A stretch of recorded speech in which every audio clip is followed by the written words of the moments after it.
పద్మావతి కళ్యాణ మండపంలో సమీపంలో 8/7/2026వ తేదీ రాత్రి జంట హత్యలు జరిగాయి. అంటే ఇది ఒకతను ఒక వ్యక్తి అక్కడికక్కడే చనిపోయాడు. రెండో వ్యక్తి గాయపడిన వ్యక్తిని హాస్పిటల్ తీసుకెళ్తే అక్కడ చనిపోయాడు. ఈ సంఘటన మీ అందరికీ కూడా తెలుసు. దీని బ్యాక్డ్రాప్ ఏమంటే ఇప్పుడు ఈ కేసులో ఉన్నటువంటి రెండవ ముద్దాయి ఎవరైతే సునీల్ ఉన్నాడో, నైనార్ సునీల్ అని, వీళ్ళందరిది కూడా ఏర్పేడు మండలం జంగాలపల్లి గ్రామం. యాక్చువల్గా ఈ సునీల్ యొక్క వైఫ్కి మధ్యలో కొంత కుటుంబ వివాదాలు ఉన్నాయి చాలా కాలంగా. 2021లో ఎప్పుడు పెళ్లి చేసుకున్నారు. ఆ తర్వాత 1 year 2 years కలిసి ఉన్నారు. ఆ తర్వాత విభేదాలు వచ్చాయి, విడిపోయారు. ఒక 1.5 సంవత్సరం నుంచి కంప్లీట్గా సపరేషన్ అయిపోయారు. దాంట్లో వాళ్ళ మధ్యలో ఎప్పుడు దాదాపు 2-3 కేసులు కూడా ఉన్నాయి నాకు తెలిసి, ఎక్కడ ఏర్పేడు పోలీస్ స్టేషన్ పరిధిలో. దీనికి సంబంధించి ఇప్పుడు ఇందులో ఎవరైతే ఒక డిసీజ్ ఉన్నాడో మునిరత్నం అని, ఆ మునిరత్నం అనే అతను ఈ భార్యాభర్తల మధ్యలో పెద్ద మనిషి. అంటే వాళ్లకు వీళ్లకు పంచాయతీ చేసి ఏదో సెటిల్ చేద్దామనేటువంటి వ్యక్తి. అయితే వీళ్ళు ఆ రోజు రాత్రి ఆ పెళ్లి కూడా, ఆ కళ్యాణ మండపంలో జరిగే పెళ్లి కూడా ఏర్పేడు మండలం వాళ్ళదే. పెళ్లి కూడా జంగాలపల్లి వాళ్ళదే ఆ పెళ్లి కూడా. సో ఆ పెళ్లికి ఈ కంప్లైంట్ ఎవరైతే ముద్దాయిలు వచ్చారు, అదేవిధంగా ఈ డిసీజ్ వచ్చారు. అయితే అక్కడ ఆ భార్యాభర్తల వివాదానికి సంబంధించి మాట పెరిగింది. క్వశ్చన్ చేస్తే ఆ మాట పెరగడం వల్ల ఆ కత్తి తీసుకొని నరకడం జరిగింది. అది మీకు ఆ తర్వాత మీకు సబ్సిక్వెంట్గా మొత్తం డీటెయిల్స్ మీకు తెలుసు. సో దాంట్లో ఈ ముద్దాయిల్ని ఈరోజు సాయంత్రం 4 గంటల ప్రాంతంలో ముగ్గురు ముద్దాయిలను అరెస్ట్ చేయడం జరిగింది. వారిని ఇప్పుడు రిమాండ్ కూడా పంపడం జరుగుతుంది కోర్టుకి. ఇది క్లుప్తంగా. అంటే ముందస్తు ప్లాన్ అని కాదు, కానీ వాడికి పెట్టుకునే అలవాటు ఉందేమో తెలియదు. బట్ కత్తి దొరికింది, వేసేసారు. దీంట్లో ముద్దాయిల దగ్గర కత్తి దొరికింది. ముందస్తు ప్లాన్ అంటే దీని బ్యాక్గ్రౌండ్ ఏంటంటే, ఈ మ్యారేజ్ జరిగిన తర్వాత పంచాయతీలు కూడా జరిగాయి. ఆ పంచాయతీలు జరిగే క్రమంలో ఈ జంగాల ఎవరైతే ఈ ముద్దాయిలు ఉన్నారో వీళ్ళని వాళ్ళ ఊర్లో తిరుపతి వాళ్ళు పోయి కొట్టడం జరిగింది. ఈ చనిపోయిన వ్యక్తి ఈ మునిరత్నము తర్వాత ఇంకా కొంతమంది పోయి వాళ్ళ ఊర్లోనే కొట్టడం జరిగింది.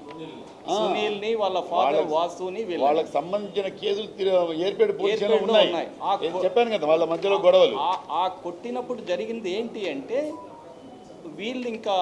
వీళ్ళతో ఫర్దర్ థ్రెట్ ఉంటుందనే ఉద్దేశంతో కంప్లీట్గా 10 నెలల క్రిందట ఊరు వదిలిపెట్టేశారు. జంగాలపల్లి నుంచి తండ్రి కొడుకులు ఇద్దరు ఊరు వదిలిపెట్టేసి వీళ్ళ ఇంట్లో కూడా వీళ్ళ అత్త సునీల్, వాళ్ళ అత్త సంపూర్ణమ్మ, వాళ్ళ కూతురు వాళ్ళ ఇంట్లో ఉన్నారు. వీళ్ళు భూములు, ఇల్లు రెండూ వదిలిపెట్టేసి 10 నెలల కాలం నుంచి బయట జీడి నెల్లూరులో ఉంటున్నారు. ఎవరెవరు? ఈ వాసు, తర్వాత సునీల్, ఇంకొక అబ్బాయి ఉపేంద్ర అనే అబ్బాయి బెంగళూరులో జాబ్ చేస్తున్నాడు. ఆ ఊరు వదిలిపెట్టినప్పుడు ఇప్పుడు ఎవరైతే మ్యారేజ్ జరుగుతుందో జంగాలపల్లి వాళ్ళు, ఊర్లో ఎవరు వీళ్ళకి సపోర్ట్ చేయనందువల్ల ఊరు వదిలిపెట్టారు. ఈ ఒక్క ఫ్యామిలీ మాత్రం వీళ్ళకి కొద్దిగా సింపతి చూపించింది. ఇప్పుడు మ్యారేజ్ జరుగుతున్న ఫ్యామిలీ మాత్రం అందుకు ఆ వివాహానికి వీళ్ళు తప్పనిసరి పరిస్థితుల్లో రావాల్సి వచ్చింది. వాళ్ళు ఇంకా మీరు కత్తి ఎందుకు పెట్టుకున్నారు ప్రీ ప్లాన్ అంటే, ఇప్పుడు 10 నెలల నుంచి ఇట్లా థ్రెట్ ఉంది, అందులో జరిగేది పెళ్ళి తిరుపతిలోనే కాబట్టి వాళ్ళు థ్రెట్ యాంటిసిపేట్ చేసి మీరు అనుకున్నట్లు కత్తి తెచ్చుకొని ఉండొచ్చు. చంపాలనే ఉద్దేశం వాళ్ళకి లేదు. వాళ్ళు ఏదైనా జరుగుతుందనే ఉద్దేశంతో కత్తి తెచ్చుకొని ఉండొచ్చు వాళ్ళ దగ్గర.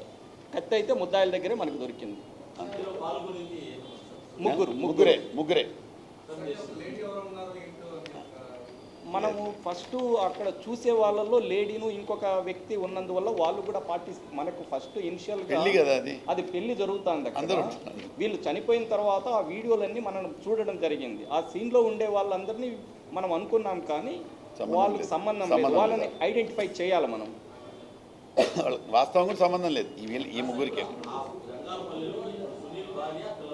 ఉన్నారు ఇద్దరు, ఒక కొడుకు ఒక కూతురు, చిన్నపిల్లలు.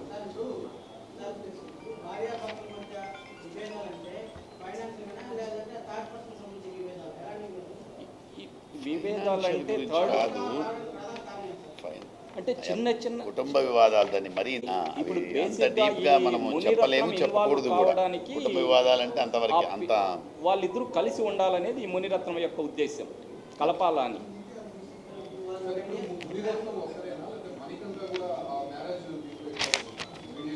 మీడియేషన్లో మణికంఠకు సంబంధం లేదు. పోయినాడు కాబట్టి వీళ్ళు వెంట తీసుకెళ్ళాడు అంతే. అంతే, అతను ఎవరు? అతనికి కూడా మునిరత్నం సంబంధం వెంట లేదు. వెంట తీసుకెళ్ళాడు. అంతే, సంబంధం లేదు. తండ్రి తండ్రి ఇద్దరు కొడుకులు, ఇద్దరు కొడుకులే. తండ్రి ఇద్దరు కొడుకులు వాళ్ళు, మొత్తం వాళ్ళే తండ్రి కొడుకులు ఇద్దరు వాళ్ళే ఉన్నారు.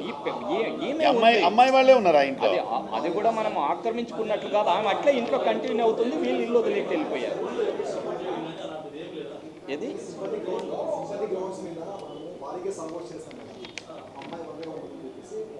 అంతే, వాళ్ళే ఉంటున్నారు, వాళ్ళే ఉంటున్నారు అంతే. వ్యవసాయం ఏం చేసుకోలేదు, భూములు వీడే ఉన్నాయి.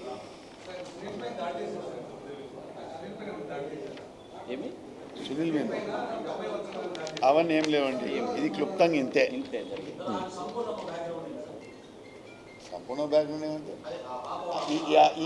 ఈ ముద్దాయికి అత్త ఇంకొక బియ్యంపురాలు, ఈ వాసు ఉంది కదా, వాళ్ళకి ఓన్ సిస్టర్, అంతే, ఓన్ సిస్టర్. తిరుమలలో షాప్ ఉంది, తిరుమలలో షాప్స్ ఉన్నాయి, తిరుమల ఓన్ సిస్టర్ కొడుకే, సిస్టర్ కూతురే అమ్మాయి. సంపూర్ణమ్మ ఉంది కదా, సంపూర్ణమ్మ భర్త వచ్చేసి వాసు వాళ్ళ సిస్టర్ కొడుకు, ఓన్ సిస్టర్ కొడుకు, సొంత బంధువులే, బామరిది అవుతాడు. మ్యాట్రిమోనల్ ఇష్యూస్లో మనం ఏం చేయలేము.